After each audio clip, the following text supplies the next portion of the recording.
Agtultuloy nga dandanon ti DSWD iti Ilocos Region ti augmentation assistance nang runa kadagiti nakaro an apektaran iti bagyo ken habagat.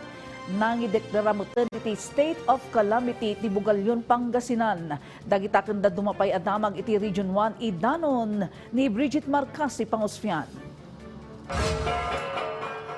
Agtultuloy ti panangidanon ti Department of Social Welfare and Development iti tulong kadagiti pamilya an apektaran iti bagyo ken habagat iti Ilocos Region. Manipud August 7 agingga iti kalmana. Upat 18 nga LGUs ti impaayanda iti augmentation assistance nga gatad iti nasrok 74 million pesos. Iti datos nasrok 122,000 na food ken non-food items ti inwaras ti ahensya, apakay ramanan ti nasrok 115,000 na family food packs, nasrok 5,000 a ready-to-eat foods, ken nasrok 9,000 a non-food items. Kadakala na bilang ana ipaayan ti Pangasinan adumanon iti nasrok 88,000 a food ken non-food items. Sigundaan ti La Union a nasrok 23,000 ken Ilocos Sur a nasrok 10,000. Nilukatan ken nang ipatungpal iti panagbaklas ti DPWH La Union 1st District Engineering Office kadagiti drainage covers iti Barangay Sevilla, San Fernando City, La Union. Na ipatungpal tinaso ang adang tapno maksayan ti water ponding ken mapapartak ti panag-ayos ti danom iti nasaw a lugar nang runa iti tunggal panawon ti panagtutudo. Panggap da ito ay mapasaya at ti drainage system ken makatulong iti panagtalinaed a nasaya at ken natalgad ti kondisyon ti kalsada para kadagiti motorista ken commuters.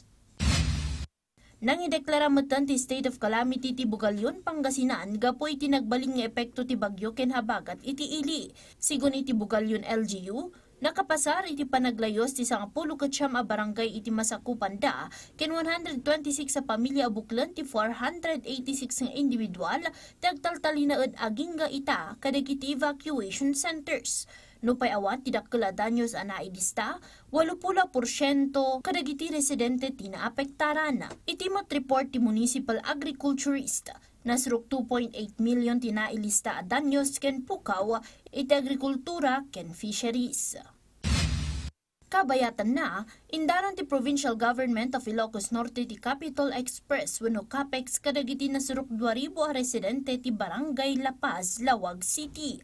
Ti CAPEX ket panakaidanon dagiti kang runaan na serbisyo ken assistance ti Provincial Government iti komunidad kas iti libre a konsultasyon iti salun at ken agas, oportunidad iti trabaho, titling iti lote, vaccination ken panakaipaay iti bitamina kadagiti dingwen ken dadumapay.